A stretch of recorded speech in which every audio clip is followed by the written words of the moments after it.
Chers frères et sœurs, bonsoir. Je suis ravi de vous retrouver pour passer ce moment avec vous, passer ce moment autour de la parole, parce que c'est la parole de Dieu qui est notre guide, notre lumière, notre boussole, c'est notre nourriture. Et avant d'aller plus loin, je vous invite à prier afin que Dieu nous accorde sa grâce et son esprit pour que cette parole que nous entendons ne soit pas simplement un temps perdu, mais que ça soit un temps où nous investissons avec Dieu pour que lui fasse son œuvre aussi en nous. Seigneur, merci pour ce temps que tu nous donnes. Merci pour ta parole et merci pour ton esprit qui nous accompagne, parce que ta parole est tellement riche que sans l'aide de ton esprit, nous passons la plupart du temps à côté des bénédictions et des promesses que tu nous donnes dans cette parole. Alors ce soir, aide-nous à pouvoir saisir ta parole et qu'elle fortifie notre âme afin que nous puissions en tout temps, pour toute occasion, louer ton nom. Merci Seigneur. Alors, pour continuer, j'espère que vous vous rappelez des versets de la semaine dernière.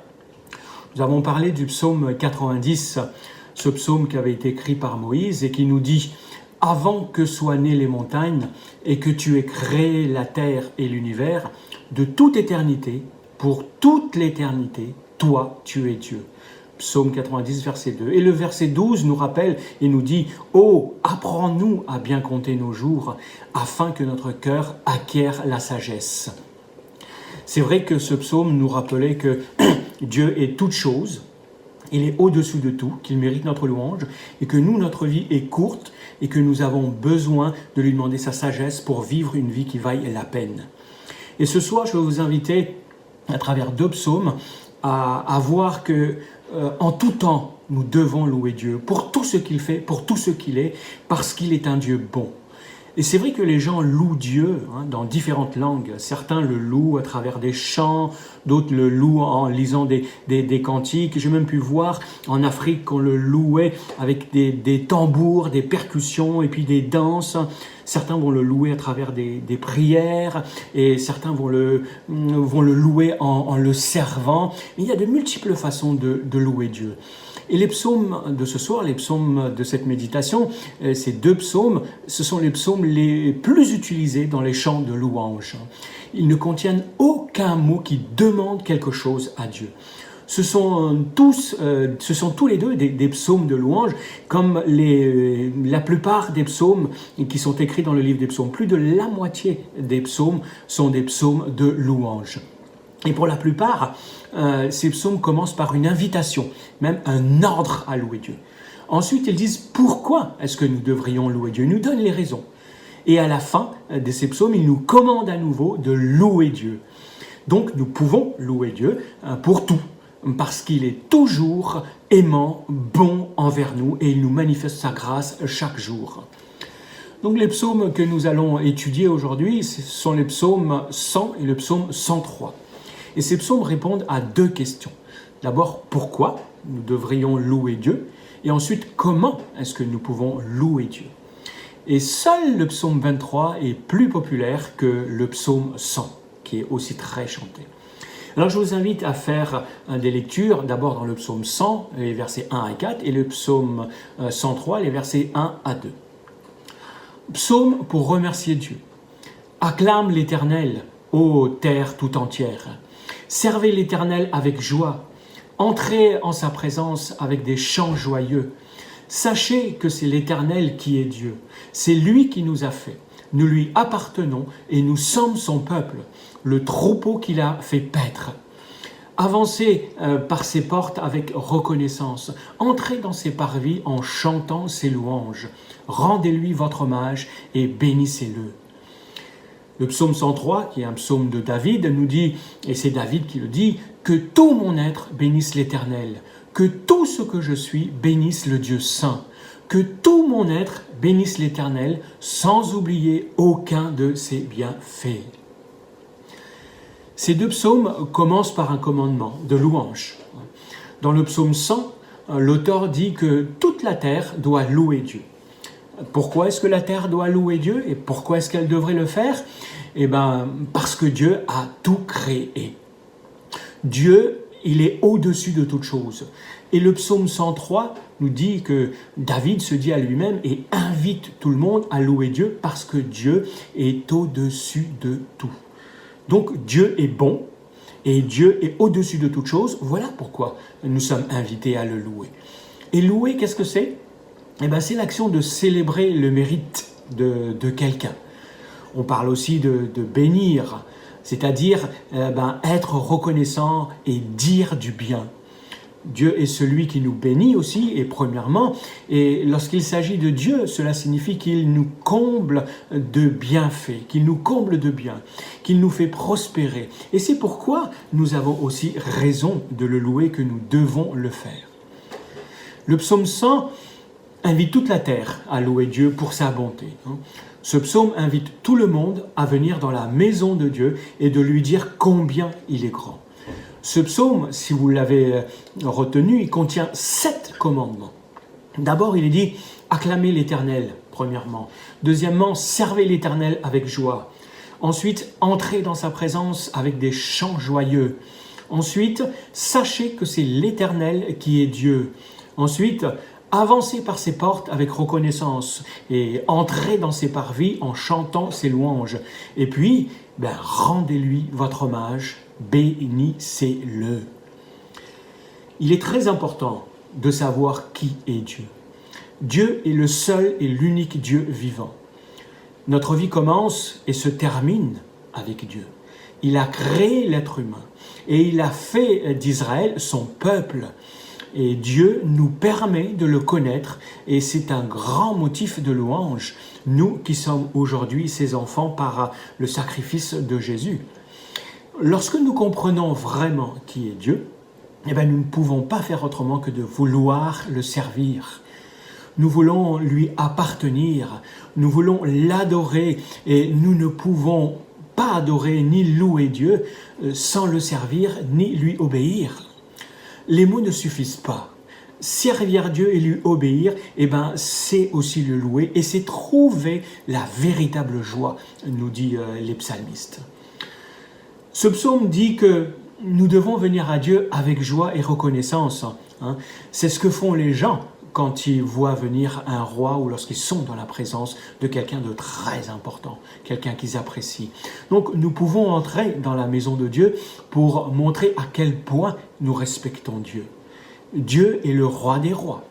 Nous rendons hommage à Dieu en exprimant ce qu'il est et ce qu'il a fait pour nous lorsque nous venons dans sa maison. Dieu nous a créés et nous lui appartenons, quoi que nous puissions dire. Nous le louons parce qu'il nous a créés et parce qu'il prend soin de nous chaque jour. Ce psaume dit que nous sommes ses brebis, le troupeau dont il prend soin.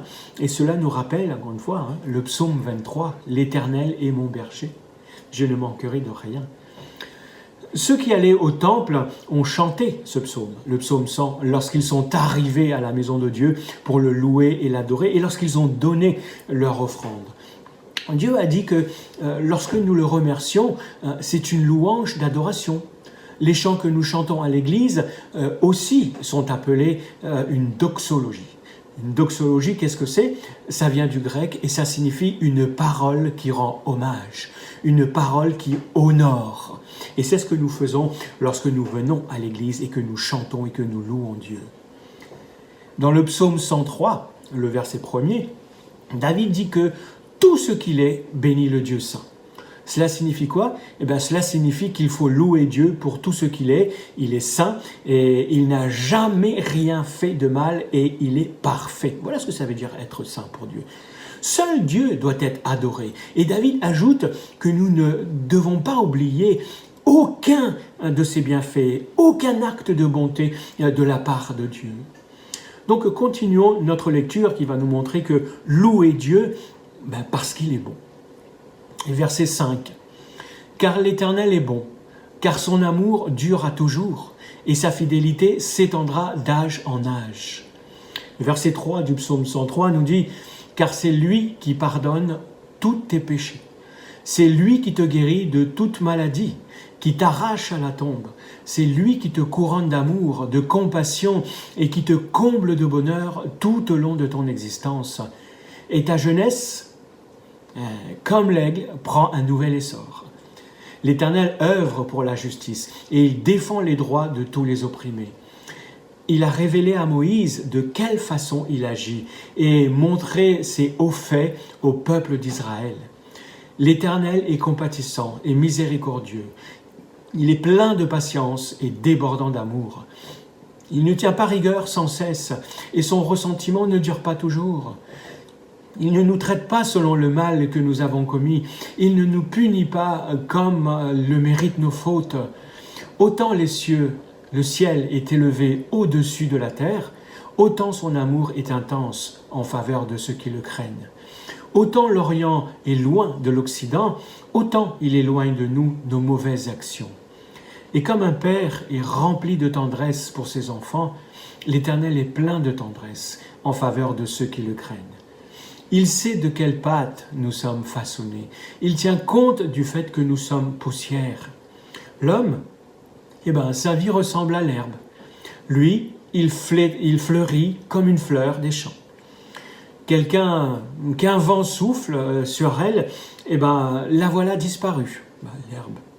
Le lieu qu'elle occupait ne la reconnaît plus.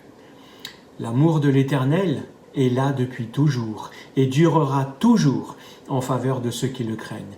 Il ne cesse d'agir pour la justice en faveur des enfants de leurs enfants, en faveur de ceux qui restent fidèles à son alliance, de ceux qui tiennent compte de ses commandements pour les mettre en pratique, évidemment. Dans les cieux, l'Éternel a établi son trône et il exerce son pouvoir royal sur tout l'univers. Quel beau psaume! Donc ce psaume 105 nous enseigne sur Dieu. Il nous dit d'abord que Dieu est bon. Son amour, le psaume 100, verset 5, il nous dit que Dieu est bon. Son amour n'a pas de limite. Et il est fidèle pour toujours. Donc nous louons Dieu parce qu'il manifeste et agit envers nous selon ce qu'il est. Premièrement, Dieu est bon, ça veut dire que tout ce qu'il est et tout ce qu'il fait est bon. Lorsqu'il est dit que Dieu est amour, ça veut dire qu'il promet de nous aimer pour toujours. Il ne peut pas changer. Et il est dit que Dieu est fidèle. Ça veut dire quoi? Qu'il agit en faveur de ceux qui lui obéissent et ceux qui pratiquent ses commandements avec fidélité, jour après jour, sans se lasser. Et dans le psaume 103, donc les versets 3 à 5, commencent par énumérer tout ce que Dieu a fait pour David. Parfois, nous considérons les choses que les choses que nous possédons comme des bénédictions de la part de Dieu. C'est vrai, mais David, lui, va commencer par se rappeler que Dieu a pardonné ses péchés. C'est la bénédiction la plus importante. Dieu est plus grand que nos péchés et il nous a offert le pardon. Mais ce n'est pas tout ce que Dieu a fait. Ces versets nous rappellent que Dieu nous guérit aussi. Dieu manifeste son amour, il comble nos vies de bonheur et il nous fortifie à chaque instant, même lorsque nous n'y pensons pas. Pour Dieu, nos vies sont très courtes, mais tout comme la vie d'une fleur nous semble courte à nous aussi. Nos jours sont peut-être aussi courtes que la vie d'une fleur, mais l'amour de Dieu, lui, dure à toujours à notre égard. Lorsque nous demandons à Dieu de nous pardonner nos péchés, Dieu nous pardonne. Cela signifie qu'il ne nous punira pas parce que nous avons enfreint ses règles, mais qu'il nous corrige et qu'il éloigne nos péchés aussi loin que l'ouest l'est de l'est. Nous avons des promesses de bénédiction dans la Bible et de la part de Dieu. Notre rôle à nous, c'est d'obéir à Dieu et de le craindre. Et ça, on le retrouve 3 fois dans ce que nous avons lu, au verset 11, au verset 13, au verset 17. Mais encore une fois, que signifie craindre Dieu? Est-ce que ça veut dire avoir peur? Non, cela ne veut pas dire avoir peur. La crainte de Dieu, c'est une attitude qui influence profondément notre manière de vivre. Craindre Dieu, c'est le respecter, lui obéir, c'est nous soumettre à sa discipline et le louer de tout ce que l'on est, avec tout ce que l'on a. Donc nous craignons Dieu lorsque nous comprenons à quel point il est merveilleux et combien il est saint, pur et parfait et qu'il nous pardonne et qu'il manifeste ses bontés envers nous. lorsque nous sommes humbles ou que nous nous inclinons devant lui, eh bien, nous manifestons notre hommage à Dieu. Et cela nous pousse à vivre de la bonne manière et c'est ça qui nous procure de la joie. La fin du psaume 103, les versets 20 à 22, nous dit que tout ce que Dieu a fait finalement le loue et un jour le louera. Donc ce psaume nous dit « Bénissez l'Éternel, vous tous ses anges, à la force puissante, vous qui exécutez ses ordres, promptes à lui obéir. Bénissez l'Éternel, vous toutes ses armées célestes, vous qui à son service exécutez sa volonté. Bénissez l'Éternel, toutes ses créatures, partout où il gouverne. Que tout mon être bénisse l'Éternel. » L'homme n'est pas le seul à être invité à louer Dieu, et l'homme n'est pas le seul à louer Dieu. Les anges louent Dieu. Les créatures célestes qui exécutent les commandements de Dieu le louent également. Elles obéissent aussi à Dieu et font tout ce que Dieu leur commande. Tout ce que Dieu a créé, a fait, est invité à le louer. Même les oiseaux des champs, les animaux louent Dieu. David s'est d'abord dit à lui-même de louer Dieu, puis il va le dire au peuple, puis les anges et enfin à toute la créature, toutes les créatures et à toute la création, tout ce qui existe. Ce psaume 103 se termine là où il a commencé, avec la louange de Dieu. David se rappelle à lui-même tout ce que Dieu a fait et il invite toute la création à louer Dieu, le Dieu créateur.